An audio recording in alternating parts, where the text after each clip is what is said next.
ಯಾಕೆ ಕೊಡಬಾರ್ದು ಅವ್ರಿಗೆಲ್ಲ ಇನ್ವಿಟೇಷನ್?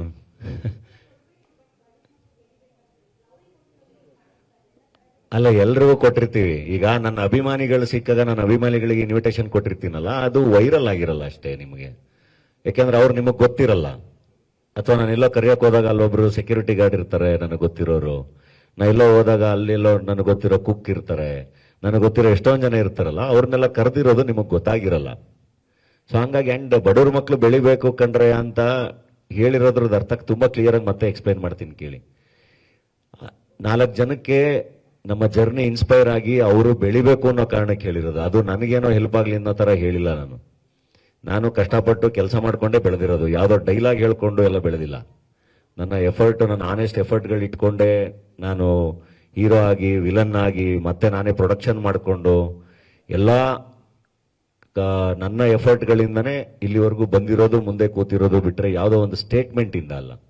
ಅಂಡ್ ಆ ಸ್ಟೇಟ್ಮೆಂಟು ಕೂಡ it is for the people. ನಾ ಹೇಳ್ತಿರೋದು 4 ಜನಕ್ಕೆ ಇನ್ಸ್ಪೈರ್ ಆಗ್ಬೇಕಲ್ವಾ. ಈಗ ನಮ್ಗೇನೆ ಏನಾದರೂ ಒಂದ್ ಸ್ವಲ್ಪ ಡಲ್ ಹೊಡೆದಾಗ, ಏನೋ ಆಗ್ತಿಲ್ಲ ಅಂತ ಅನ್ಸಿದಾಗ ನಾವೇ ಒಂದಿಷ್ಟು ಜರ್ನಿಗಳನ್ನ ಯಾವಾಗ್ಲೂ ನೋಡ್ತಾ ಇರ್ತೀವಿ. ಓಕೆ, ಇದು ಚೆನ್ನಾಗಿತ್ತು, ನಾವ್ ಹಿಂಗ ಆಗ್ಬೋದು ಅಂತ ಹೇಳಿ. ಹಂಗೆ 4 ಜನಕ್ಕೆ ಇನ್ಸ್ಪೈರ್ ಮಾಡಕ್ ಹೇಳದಂತ ಮಾತದು. ಅಂಡ್ ಡೆಫಿನೆಟ್ಲಿ ಬಡವ್ರ ಮಕ್ಕಳು ಬೆಳಿಬೇಕು. ಅಂಡ್ ಬೆಳೆದು ಅವರು ಸೆಲೆಬ್ರೇಟ್ ಮಾಡಬೇಕು. ಅವರು ಇನ್ನೂ ಎಲ್ಲಾರನ್ನೂ ಇನ್ವೈಟ್ ಮಾಡಬೇಕು. ಅವರು ಜೋರಾಗಿ ಮದುವೆ ಮಾಡ್ಕೊಳ್ಳಿಕ್ಕೆ ಖುಷಿ ಅಲ್ವಾ ಅದ್ರಲ್ಲಿ. ಅಂಡ್ ದೊಡ್ಡ ಅಂದ್ರೆ ಎಲ್ಲರನ್ನು ಈಗ ಒಂದಲ್ಲ ಒಂದು ವೇದಿಕೆಯಲ್ಲಿ ಎಲ್ಲರನ್ನೂ ಭೇಟಿ ಮಾಡಿರ್ತೀವಿ. ಅಂಡ್ ಎಲ್ಲರೂ ಬಂದು ಹರಿಸ್ಬೇಕು ಅನ್ನೋದು ಇಟ್ಸ್ ಗುಡ್ ಅಲ್ವಾ. ಎಲ್ಲರೂ ಬಂದು ಖುಷಿಯಾಗಿ ಒಂದು ಮದುವೆಗೆ ಆಶೀರ್ವಾದ ಮಾಡೋದ್ರೆ ಬಹಳ ಚೆನ್ನಾಗಿರೋದು. ಅಂಡ್ ಇನ್ನೂ ಒಂದಿಷ್ಟು ಪ್ರಶ್ನೆಗಳನ್ನ ನೋಡಿದೆ. ಇವ್ರನ್ನ ಕರಿತಾ ಇದ್ದಾನೆ, ಅವ್ರನ್ನ ಕರಿತಾ ಇದ್ದಾರೆ ಅಂತ. ಯಾಕೆ ಎಲ್ಲರನ್ನು ಕರಿಬಾರದು ಅಂತ? ಯಾಕೆ ಎಲ್ಲರನ್ನು ಕರಿಬಾರ್ದು? ನಾ ಹೇಳ್ತಿರೋದು, ನಾವು ನಮ್ಮ ಯಾರ ಜೊತೆನಾದ್ರು ಏನಾದ್ರು ಡಿಫ್ರೆನ್ಸಸ್ ಇದ್ರು ಅವ್ರನ್ನು ಕರಿಬೇಕಲ್ವಾ. ಒಂದು ಹಳ್ಳಿಲಿ ಅಣ್ಣ ತಮ್ಮದಿರೇ ಕಿತ್ತಾಡ್ಕೊಂಡಿರ್ತಾರೆ, 2-3 ಪಾರ್ಟಿ ಮಾಡ್ಕೊಂಡಿರ್ತಾರೆ, ಏನೇನೋ ಜಗಳಾಡಿರ್ತಾರೆ, ಎಲ್ಲ ಮಾಡಿರ್ತಾರೆ, ಮಾತೇ ಬಿಟ್ಟಿರ್ತಾರೆ. ಒಂದ್ ಮದುವೆ ಸಮಾರಂಭ ಅಂತ ಬಂದ್ರೆ, ನಮ್ಮ ಮನೇಲಿ ಒಂದು ಫಂಕ್ಷನ್ ನಡೀತಾ ಇದೆ, ನಾನು ಹೋಗಿ ಎಲ್ಲರನ್ನ ಕರಿಬೇಕು ಅಂತ ಹೋಗಿ ಎಲ್ಲರನ್ನು ಕರೀತಾರ ಅವರು. ಅಂಡ್ ಅವರು ಎಲ್ಲರೂ ಇದು ಮದುವೆ ಸಮಾರಂಭ, ನಮ್ಮ ಅಣ್ಣನ ಮದುವೆ ಆಗ್ತಿದೆ, ನನ್ನ ತಮ್ಮನ ಮದುವೆ ಆಗ್ತದೆ, ನಮ್ಮ ಅಣ್ಣನ ಮಗಳದಾಗ್ತಾ ಇದೆ, ಇಲ್ಲ ನನ್ನ ಫ್ರೆಂಡ್ ಆಗ್ತಾ ಇದೆ, ಏನೇ ಡಿಫ್ರೆನ್ಸಸ್ ಇದ್ರು ಎಲ್ಲರೂ ಬಂದ್ಬಿಟ್ಟು ಅವ್ರು ಕರೆದಿದ್ದಾರೆ ಅಂತ ಮದುವೆನ ಅಟೆಂಡ್ ಮಾಡಿ ಹೋಗ್ತಾರೆ. ಸೊ ಈ ತರದ ಒಂದು ಶುಭ ಸಮಾರಂಭ ಎಲ್ಲರೂ ಸೇರಕ್ಕೆ ಒಂದು ಅದ್ಭುತವಾದ ವೇದಿಕೆ ಆದ್ರೆ ಅದರಲ್ಲಿ ತಪ್ಪೇನಿದೆ? ಸೊ ಹಂಗಾಗಿ ಎಲ್ಲರೂ ಬರಬೇಕು, ಎಲ್ಲ ತುಂಬಾ ಖುಷಿಯಿಂದ ಬಂದು ಎಲ್ಲರೂ ಹರಿಸ್ಬೇಕು.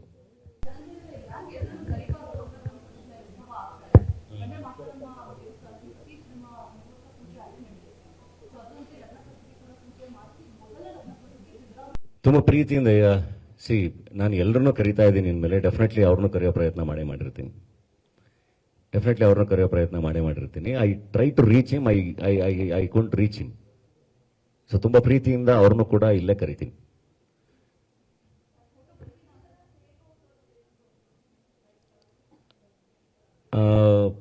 ನಾವು ಅಂದ್ರೆ ಎಷ್ಟು ಜನ ಸೇರಿದ್ರು ಅದಕ್ಕೆ ಆಗೋ ತರನೇ ಎಲ್ಲ ಪ್ಲಾನ್ ಮಾಡಿ ಇಟ್ಕೊಂಡಿದೀವಿ.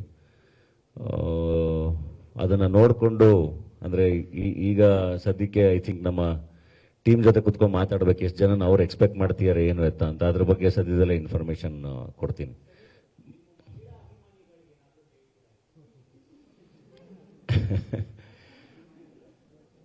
ಇಲ್ಲ, ಅವರು ಎಲ್ಲ ತುಂಬಾ ಖುಷಿಯಾಗಿದ್ದಾರೆ.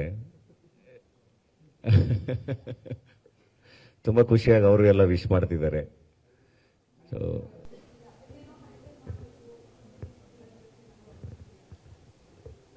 ಒಂದು as A doctor I am already responsible. ನನಗೆ ಸೋಷಿಯಲ್ ರೆಸ್ಪಾನ್ಸಿಬಿಲಿಟೀಸ್ ತುಂಬಾ ಇದೆ. ಅದ್ರ ಜೊತೆ ಅಂದ್ರೆ ಸೋಷಿಯಲ್ ಇಮೇಜ್ ಇರೋ ಅಂದ್ರೆ ಇವ್ರ ಜೊತೆ ಮದುವೆ ಆಗುವಾಗ ಇನ್ನೂ ಸ್ವಲ್ಪ ಆಡೆಡ್ ರೆಸ್ಪಾನ್ಸಿಬಿಲಿಟಿ.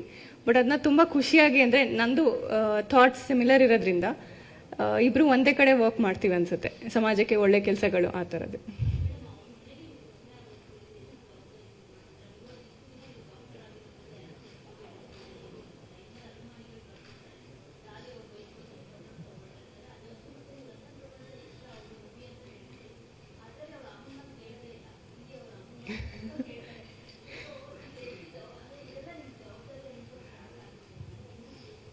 ಇಲ್ಲ, ಜವಾಬ್ದಾರಿ ಇನ್ನು ಸ್ಟಾರ್ಟ್ ಆಗೋದಲ್ಲ. ನಾನು ಆಲ್ರೆಡಿ 1 ವರ್ಷದಿಂದ ಅವ್ರ ಫ್ಯಾಮಿಲಿಯಲ್ಲಿ ನಾನು ಒಬ್ಳು ತರನೇ ಇದ್ದೀನಿ.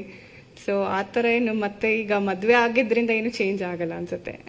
ಅಂದ್ರೆ ತಾಯಿಗಾಗ್ಲಿ ತಂದೆಗಾಗ್ಲಿ ಏನಾದ್ರು ಇದ್ದಾಗ ನಾನೇ ಎಲ್ಲ ಕಾಲ್ ಮಾಡಿ ಕೇಳ್ಕೊಂಡು ಟ್ರೀಟ್ಮೆಂಟ್ ಎಲ್ಲ ಅದು 1 ವರ್ಷದಿಂದ ಕನೆಕ್ಷನ್ ಇದೆ ನಮ್ದು. ಸೊ ಆ ಥರ ಏನು ಸೊಸೆಯನ್ನ ಬಂದರೂ ಮಗಳ ಥರನೇ ಅವ್ರು ಸ್ವೀಕಾರ ಮಾಡಿದ್ರು. ಸೊ ಅದರಿಂದ ಏನೋ ಆಯ್ತು. ಎಲ್ಲರ ಜೊತೆ ತುಂಬಾ ಒಳ್ಳೆ ಕನೆಕ್ಷನ್ ಇದೆ ಇಡೀ ಫ್ಯಾಮಿಲಿ. ರಾಣಿ ಅಕ್ಕ, ಶೋಭಕ್ಕ, ಇದು ತುಂಬಾ ಖುಷಿಯಾಗಿ ಅದು ನಾನು ಸ್ವೀಕಾರ ಮಾಡಿದ್ದೀನಿ. ಆ ಥರ ಏನಂದ್ರೆ ಯೋಚನೆ ಮಾಡಿ ಸ್ಪೆಷಲ್ ಆಗಿ ಏನು ರೆಸ್ಪಾನ್ಸಿಬಿಲಿಟಿ ಅಂತ ಅನ್ಸಿಲ್ಲ ನನಗೆ. ಫ್ಯಾಮಿಲಿ ಮೆಂಬರ್ ಅಂದ್ರೆ ಎನಿ ವಿಚ್ ವೇ ಅವ್ರು ನಮ್ಮ ಫ್ಯಾಮಿಲಿ ಮೆಂಬರ್. ಸೊ ಅದಕ್ಕೆ ಆ ಥರ ಯೋಚನೆ ಮಾಡಿ ಎಕ್ಸ್ಟ್ರಾ ರೆಸ್ಪಾನ್ಸಿಬಿಲಿಟಿ ತಗೊಳ್ಳೋಷ್ಟಿಲ್ಲ. ಎಲ್ಲರೂ ಎಲ್ಲ ಫ್ಯಾಮಿಲಿ ಮೆಂಬರ್ಸ್ನ ಹೇಗೆ ಟ್ರೀಟ್ ಮಾಡ್ತೀವಿ ಹಾಗೆ ಕೇರ್ ಮಾಡ್ತೀವಿ.